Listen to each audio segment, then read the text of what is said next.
సిద్దిపేట జిల్లా దుబ్బాక మున్సిపాలిటీ లచ్చపేటలోని శ్రీ శ్రీ శ్రీ ఎర్రనేశ్వర స్వామి దేవాలయం ఎన్నో మహిమలు కలిగిన దేవాలయమని, ఈ దేవాలయానికి 7 శతాబ్దాల చరిత్ర ఉందని ఆలయ అభివృద్ధి కమిటీ సభ్యులు రవి తెలిపారు. ఈ దేవాలయానికి పాత కాశీ శివాలయంగా పేరు ఉందన్నారు. గతంలో బ్రాహ్మణులు, వైశ్యులు కాశీకి వెళ్లాలంటే ఇక్కడి నుండే వెళ్లేవారన్నారు. అక్కడి నుండి వచ్చిన తర్వాత డప్పు సన్నాయిలతో ఎదుర్కోళ్ల ద్వారా దేవాలయం నుండి ఇంటికి వెళ్లేవారన్నారు. వందల సంవత్సరాల చరిత్ర గల దేవాలయం చాలా రోజులు పూజలకు నోచుకోకుండా ఉన్నదని, గత కొన్ని సంవత్సరాలుగా ఆలయ అభివృద్ధి కమిటీ ఆధ్వర్యంలో దేవాలయాన్ని అన్ని రకాలుగా అభివృద్ధి చేస్తున్నామన్నారు.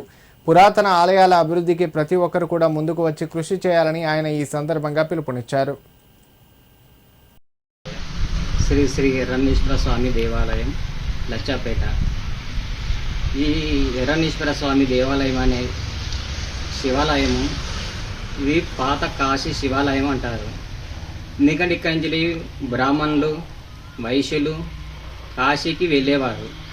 వెళ్ళినాక ఈ శివాలయంకి వచ్చి ఇక్కడనే కూర్చొని ఇక్కడి నుండి డప్పులతోని సన్నాయిలతోని ఇంటికి తీసుకొని వెళ్ళేవారు.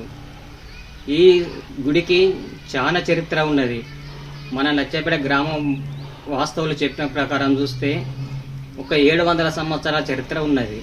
ప్రతి ఒక్కరూ చిన్న పెద్ద కులము మతము ఏది లేకుండా అందరం కలిసి ఈ గుడిని మనం కాపాడుకునే బాధ్యత మన అందరి మీద ఉన్నది.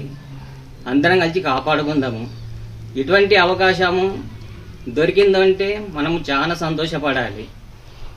లేడు, కార్యదర్శి లేరు, ఎవరు లేదు, పోస్టులు లేవు, అందరము సేవకులమే. సేవకులాగా భావించి శివాలయాన్ని చాలా డెవలప్ చేసుకొని కాపాడుకుందాం. ఇది మన అందరి బాధ్యత.